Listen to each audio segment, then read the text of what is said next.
La Asociación por los Derechos Humanos de Andalucía se forma con voluntarios que atienden a los excluidos de la sociedad.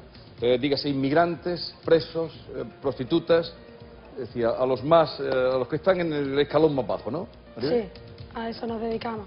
En realidad es una asociación de denuncia y sensibilización, no nos dedicamos a la asistencia, pero defendemos los derechos humanos específicamente o sobre todo de los sectores más excluidos de la población. Bien, antes de entrar en materia, la pregunta, bueno, tiene un poquito afectada la voz, pero ya le hemos dicho que no se preocupe, que el micrófono está estupendo, le van a oír perfectamente. Hablando de pequeñas afecciones, la fiebre de Malta, las fiebres de Malta, ¿cree que nos llegarán a contagiar a España, lo que están viviendo en Chipre? Pues la verdad es que yo no lo sé. Yo imagino que España llegará donde los españoles queremos que llegue, siempre y cuando ejerzamos la ciudadanía más allá de votar 4 años y nos levantemos y digamos a dónde queremos ir. Muy bien. Muchas gracias. España dirá lo que queramos o lo que seamos capaces de hacer. Bien, hemos salido a la calle para preguntar si creen los ciudadanos, los andaluces, que se están perdiendo derechos en este tiempo de crisis. Vamos a ver qué han dicho. En derecho estamos igual, lo que pasa es que la situación cada vez la tenemos más cruda, incluso para los jubilados, porque nuestros hijos y nietos pues dependen en parte de nuestras pensiones. Por mí mismo, que soy jubilado, pues antes teníamos la medicina libre y hoy tenemos que estar pagando por lo que nos manda el médico, lo que tenemos que ir a las farmacias. Los salarios son mucho más bajos, tenemos el salario mínimo, en España es el mínimo del mínimo del mínimo. Los salarios no corresponden con los estudios de los trabajadores. Por ejemplo, hemos perdido referente a la justicia, que va a haber justicia para ricos y para pobres, en cuanto al trabajo, en cuanto a la vivienda. La educación, sobre todo, las becas que se están recortando mucho, y hay gente que... Yo, por ejemplo, soy de Sevilla, estoy aquí, y no tengo beca, y antes podía obtenerla, y encima también han recortado el sueldo de mi familia también, entonces pues tengo menos acceso a muchas cosas. Hemos perdido, nos han reducido el salario, nos han reducido parte de las vacaciones, hay cada día más paros, tenemos menos derechos los trabajadores que antes. Ya no se respetan los convenios, no hay convenios. Menos no creo que tengamos, lo que pasa es que creo que sí que es más difícil hacerlos valer. Negativo en el sentido de que tenemos menos derechos que el resto de europeos, vamos, está claro. Tenemos las mismas obligaciones, los sueldos son más bajos y encima tenemos que vivir con menos dinero, con menos sueldos. Bien. La calle opina, el público pregunta, están deseando preguntar, usted responde. Le toca responder. Vamos a empezar, preparada, ¿no? Bien. Preparada. Pues vamos a empezar por Córdoba. A ver, Pilar, adelante. Buenas noches, señora Mora. Hola. Por la doctrina Parot pueden salir de la cárcel más de 200 presos. ¿Qué opina usted de la doctrina Parot? Bueno, lo primero que tengo que decir es que tengo una opinión totalmente diferente a la de Emilio Calatayud. Yo precisamente, mi trabajo de base en la asociación es en prisiones y llevo entrando y trabajando en las prisiones desde el año 96 y tengo una opinión totalmente diferente. La doctrina Parot en realidad es una decisión absolutamente política con la que se intenta de alguna manera aplicar de forma retroactiva una modificación que se hace en el año 95 y que no se podía aplicar. A ver, lo intento explicar brevemente. La mayoría de los presos de Tarra se está refiriendo a presos de Tarra, pero en realidad la doctrina Parot se aplica también a otro tipo de personas condenadas por otros delitos graves y no graves, no solamente a presos de Tarra. Había un código penal en el año 73 que preveía que se podía redimir las penas con el trabajo. Cuando hay una modificación en el año 95, esa posibilidad se elimina. Las condenas, sin embargo, no se reducen, con lo cual ahí hay un aumento de las condenas. Y en el año 2003 hay otra reforma del Código Penal que además también agrava las condenas. Y no solo eso, sino que además te impide salir, cumplir en régimen de semilibertad, y las penas se cumplen prácticamente enteras. Entonces, esas modificaciones no se podían aplicar con retroactividad. Y a las personas que estaban condenadas por el Código del 73, pues el régimen era el mismo. ¿Qué hace la doctrina Parot, que además se hace en el año 2006, es a personas que ya tenían una resolución firme que les decía que iban a salir, imagínate, en el año 2000, pues de repente en el año 2000 le dicen que les falta todavía 10 o 15 años más de condena.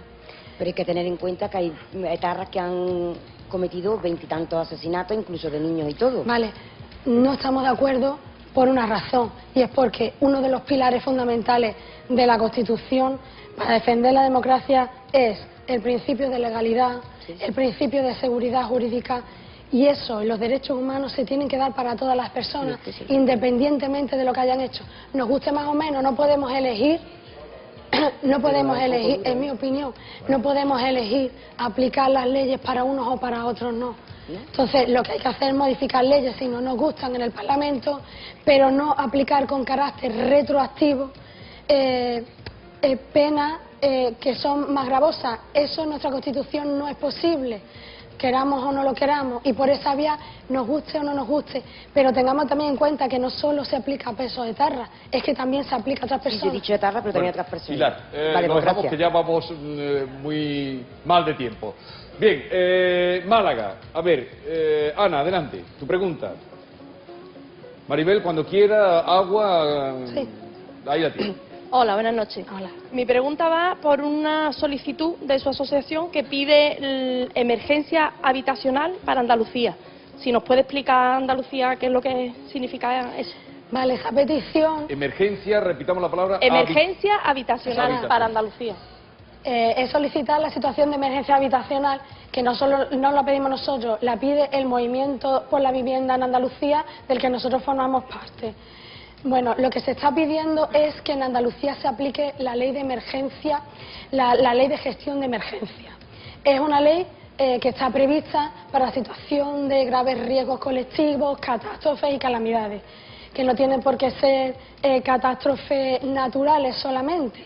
En realidad siempre se ha aplicado para catástrofes naturales, pero jurídicamente se podría también aplicar para situaciones catastróficas que tengan una causa económica. En este caso, en Andalucía, es que hay miles de personas que han perdido la vivienda, tenemos ya un 30% de personas en situación de pobreza, un 7% de personas en situación de exclusión absoluta, hay miles de personas que viven hacinadas con sus familias porque no tienen dónde estar, gente que ya ha perdido pues todos los apoyos que tienen familiares. Si se cuentan o si se estiman la cantidad de personas que hay en esta situación y además viviendo en situaciones insalubres, son muchas más personas que las personas que los afectados en una situación de catástrofe natural. Y además, para colmo, en Andalucía se estima que hay como 500.000 viviendas vacías. Como los gobiernos no están haciendo nada, las personas pierden la casa, no tienen recursos y se quedan en la calle, y los servicios sociales no responden porque están saturados y no se está destinando dinero, sino todo lo contrario, que está habiendo recortes. Los gobiernos lo que no pueden hacer es dejar desamparado a la población. Precisamente vamos a perder la democracia cuando le demos la espalda a la gente más vulnerable, y es lo que está pasando. Los gobiernos no se pueden excusar en que las leyes tardan mucho en cambiarse. Se ve claramente que las leyes, la ley de enjuiciamiento civil, la ley de ejecución hipotecaria, no hay mucho interés en cambiarla, porque si no ya se habría cambiado. Entonces, lo que se le pide al gobierno andaluz, que sería el que tendría que aplicar esta ley, es que no se escude en eso y que, teniendo instrumentos jurídicos, los aplique para situaciones límites. ¿Qué se podría hacer aplicando esa ley? Pues se podría hacer, por ejemplo, en esa ley se prevé, si se declara el estado de emergencia habitacional, pues que se puedan ordenar ocupaciones temporales y requisas de bienes y servicios, que perfectamente podrían ser suspender lanzamientos, por ejemplo, el ordenar que se ocupen temporalmente viviendas vacías, que las hay, y muchísimas de los bancos, y por ejemplo facilitar los suministros de agua y luz, que ya les faltan a muchísimas personas porque no las pueden pagar. Bien. Vale, gracias. Ana. Maribel, le ruego un poco más de brevedad en la respuesta, haga un esfuerzo. A ver, Almería, Mohamed, adelante. Buenas noches, antes de todo. Sabiendo que hoy es el Día Internacional de la Eliminación de la Discriminación Racial, quería hacerle una pregunta, y es que si tanto cuesta ser solidarios para que el gobierno este gobierno le haya quitado la tarjeta sanitaria a los inmigrantes. Pues yo creo que no es una cuestión de solidaridad, es una cuestión de justicia, absolutamente de justicia. A mí me parece increíble que se le pueda retirar la asistencia sanitaria a cualquier persona independientemente de donde viva. Es una cuestión de que la integridad física, la salud de las personas se tiene que garantizar por parte del Estado a todos. Además, el Gobierno realmente más bien está haciendo con una idea absolutamente política, está lanzando unos mensajes que no son reales. Los inmigrantes no saturan las consultas ni nada de eso, de hecho lo utilizan mucho menos que los españoles y parece que son como los culpables de que el sistema no llegue. O sea, tenemos que en este momento ser conscientes de que se están lanzando ideas que van a provocar mucho más racismo y además son absolutamente injustas y mucha gente no estamos de acuerdo. Muchas gracias. Gracias, Mohamed. Cádiz, adelante. Tú, que no me acuerdo. ¿Cómo es tu nombre? Javier, perdón, Javier Riesco. Ahí está. Riesco. Buenas noches. Hola, buenas noches. ¿Usted cree que si se legalizase la prostitución... La prostitución. Si se legalizase la prostitución, ¿qué pasaría? Que se me ha ido la pregunta, espérate. Estamos bien, ¿eh? A ver... Llevo toda la noche dándole vueltas y tantas vueltas que se me olvida. Si se legalizase la prostitución, ¿se podría acabar con las mafias? ¿Te refieres a las mafias? A las mafias que van relacionadas con la prostitución, trata de blancas y todo este tipo de mafias. Bueno, para hablar de este tema hay que separar. Una cosa es la trata y otra cosa es el ejercicio de la prostitución. Seguramente si se legaliza la prostitución, con la que estamos totalmente de acuerdo en reglamentarla, porque la prostitución no es un delito, la prostitución simplemente no está regulada, es alegal, ¿vale? Sí aflorarían, de hecho, hubo un tiempo en que estaba metida en el Código Penal y cuando se sacó del Código Penal incluso había un informe de la Guardia Civil que decía que se visualizaban más las situaciones de trata. Lo interesante para luchar contra la trata, sobre todo, es destinar recursos para las víctimas, porque las víctimas muchas veces no denuncian y digamos que ahora mismo lo que se prima para luchar contra la trata son medidas policiales y las mujeres tienen miedo porque pueden sufrir amenazas a su familia en origen. Claro. Eso lastra muchísimo el que se pueda luchar con la trata y habría que destinar fondos a eso, a ayudarlas. Y después con el ejercicio de la prostitución, pues bueno, es que estamos a favor de la regularización en el sentido de que el ejercicio libre de la prostitución, evidentemente, si alguien está forzado, el ejercicio de la prostitución, eso hay que perseguirlo con todos los recursos que tengamos. Nosotros lo defendemos porque nosotros trabajamos con mujeres prostitutas en las calles, en los clubs y en los pisos. A las mujeres normalmente no se les escucha. Actualmente lo único que se hace es perseguirlas con ordenanzas municipales que las alejan de los centros urbanos y no se ven, pero que las colocan en situaciones de mayor vulnerabilidad. Yo pienso que nunca se va a acabar, que es básico que se legalice, primero por ellas y segundo por recaudación, sería una mina, vamos. Por proteger los derechos, Claro. que tengan derechos laborales y sociales. Sí, sí, gracias. Bien, gracias, Javier. Vamos a Granada. A ver, Estela, adelante, tu pregunta. Hola, buenas noches. Hola, buenas noches. ¿Considera que las reformas que se han tomado para salir de la crisis en el tema de sanidad, vivienda, educación, vulneran los derechos de los ciudadanos? ¿Se puede denunciar a un gobierno por esa vulneración de los derechos adquiridos? Pues claro que están vulnerando nuestros derechos, los están vulnerando absolutamente, con casos como han comentado en el ESQUE, pero también con muchos otros. En Andalucía incluso, o sea, tanto en España como en Andalucía, aprovechando precisamente la situación de recorte, se está eliminando otros derechos cívicos que no tienen nada que ver con la gestión de la crisis. Por ejemplo, se está criminalizando, hoy lo habréis visto, la protesta cada vez más. O por ejemplo, en Andalucía, desde mayo pasado, se suspendió una especie de turno de oficio penitenciario en todas las prisiones andaluzas y desde mayo los presos en Andalucía, y es la única comunidad autónoma donde ha pasado, los presos no tienen cómo defenderse en los temas penitenciarios. Esto a nosotros nos parece una barbaridad. Cuestión, ¿qué podemos hacer? El problema es que para denunciar vulneraciones de derechos humanos tendríamos que ser medidas que fueran contra la Constitución, y nosotros como ciudadanos no podemos ir directamente al Tribunal Constitucional. Ese es el problema. Entonces la cuestión es que nos tenemos que concienciar que como ciudadanos podemos hacer muchas cosas, que el poder lo tenemos nosotros, no solo votando, como he dicho al principio, cada 4 años. Si todos nos movilizáramos, nos uniéramos, nos dedicáramos a presentarnos una queja, una denuncia, sino 1 millón de quejas, otra cosa sucedería. Si nos uniéramos en plataformas, tenemos el ejemplo, afectados a las hipotecas, estos desahucios, el movimiento social por la vivienda, las preferentes, podemos cambiar las cosas. La cuestión es que nos movilicemos, que nos levantemos y que paremos al gobierno. Así es. Gracias. Gracias, Estela. Vamos a Jaén. Miguel, adelante. Muchas gracias. Buenas noches, señora Mora. En primer lugar, yo quería agradecerle lo que ha dicho, porque al igual que usted, yo también estoy en contra de lo que ha dicho el señor Calatayud con respecto a la doctrina Parot. Y a raíz de ahí viene también mi pregunta, porque es que estoy bastante preocupado debido a que últimamente está calando en la ciudadanía un sentimiento de favoritismo o de estar a favor de las políticas del ministro de Justicia, a favor de la cadena perpetua revisable. Y yo le quería preguntar, ¿esta medida, la cadena perpetua revisable, está acorde con los derechos humanos? No, no lo está. Y además es que es contrario a la Constitución. Lo lógico es que eso no salga.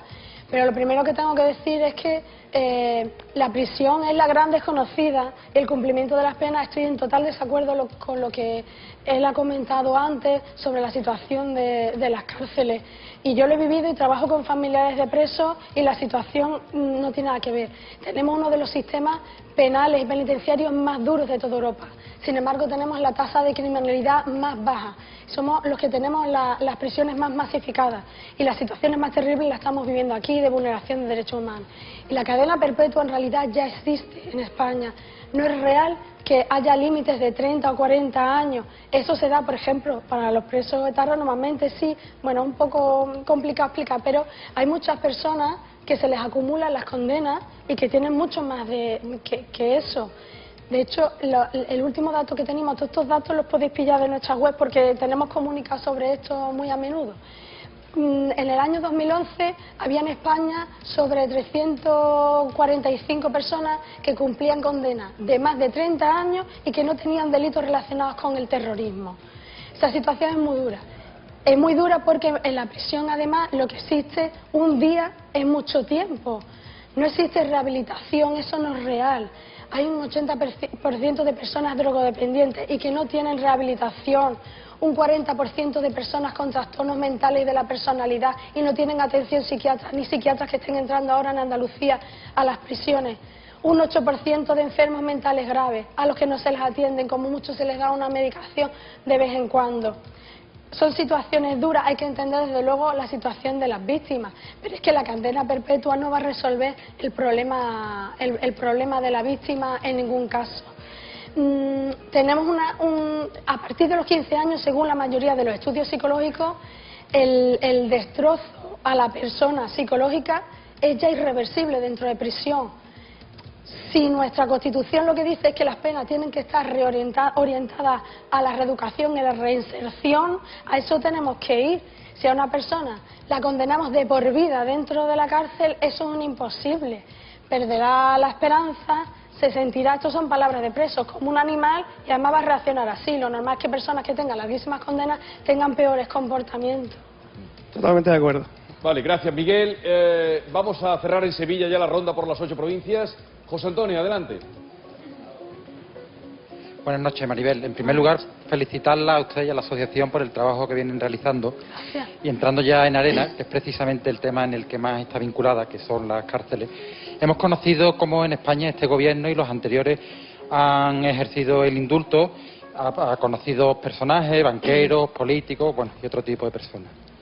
También sabemos que los indultos que se conceden pues no superan el 7% de todos aquellos que se solicitan, ¿no? Mi pregunta es, ¿hay personas en las cárceles a las que por justicia se les debería conceder un indulto y no se hacen? Pues uno de los ejemplos que he puesto es el de los enfermos mentales. Yo creo que una de las mayores vergüenzas de la democracia ahora mismo es que tengamos prisiones llenas de enfermos mentales sin tratamiento que no deberían estar ahí. Cuando se hizo la reforma psiquiátrica y se eliminaron los manicomios, se tenían que haber hecho un montón de recursos intermedios entre lo que era el hospital y la familia que no se crearon. Y hay muchísimas personas que no podían o que no tenían recursos familiares o que no tenían capacidad de cuidar a los enfermos, y la mayoría de estos enfermos han ido terminando en las prisiones, y las prisiones están llenas de enfermos.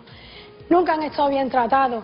Todo lo que son tratamientos específicos para enfermos mentales no se han dado en las prisiones. Eso lo puede decir cualquier médico de la cárcel. El Defensor del Pueblo tiene un informe hace años denunciando esto, nosotros lo hemos denunciado muchas veces. Ya para colmo, con la crisis se están recortando convenios, y en Andalucía, por ejemplo, la atención especializada la tiene que dar el SAS. El convenio que había entre instituciones penitenciarias y la Junta de Andalucía, instituciones penitenciarias no las renovaba. Y ahora mismo, por ejemplo, no entra ningún psiquiatra dentro de las prisiones. ¿Cuál es la vida de un enfermo mental dentro de prisión? Pues normalmente es un inadaptado, se aprovechan muchas veces de él, suelen ser agresivos, o están sobremedicados o están totalmente descompensados. Estoy diciendo en cárceles ordinarias, no en psiquiátricos penitenciarios. Tienen muchísimas sanciones, incluso sanciones, le hemos denunciado muchas veces, con contracción mecánica, siendo enfermos mentales, porque no se acoplan, bueno, que se les sanciona, por tanto no pueden acceder a beneficios penitenciarios, se comen las condenas enteras, y cuando salen muchas veces están solos. Esa realidad es una vergüenza. Esos indultos debería haber centros específicos para ellos, que no se crearon, y sacarlos de las prisiones. Gracias. Vamos a ver qué se cuenta, qué se habla en las redes sociales, y para ello Mar Barrera, por favor. Mar nos trae todo lo que se está diciendo y lo que se está comentando. Muy buenas noches.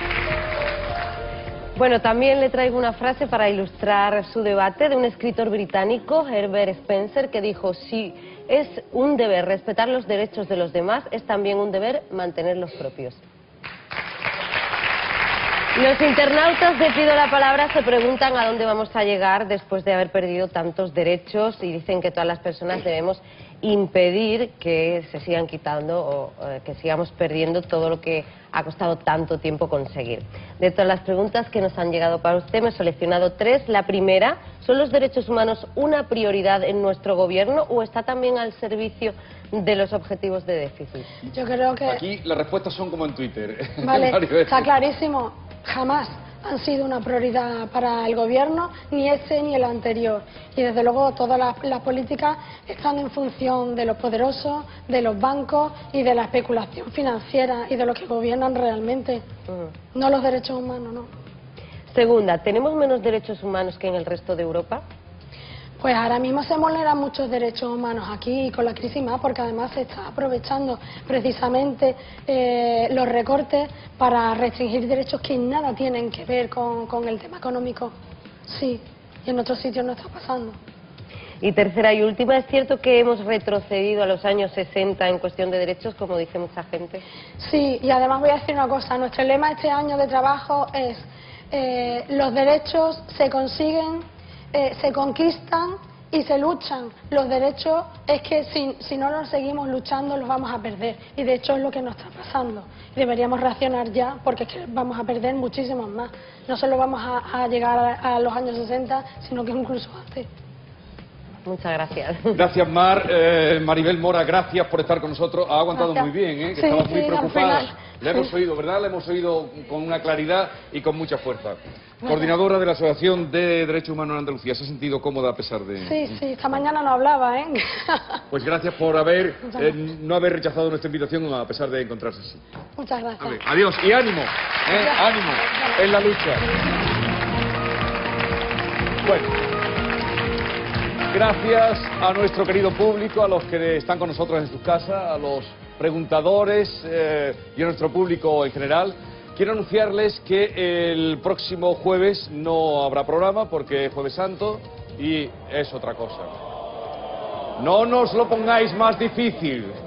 Bien, pero el día 4 de abril sí que estaremos aquí, y os voy a decir una cosita.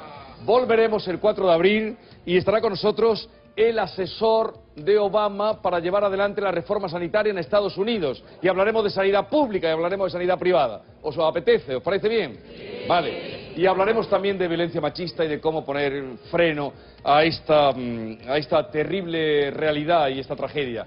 Así es que ya pueden ir enviando sus preguntas desde casa a través de las redes sociales para que estén participando el día 4 de abril.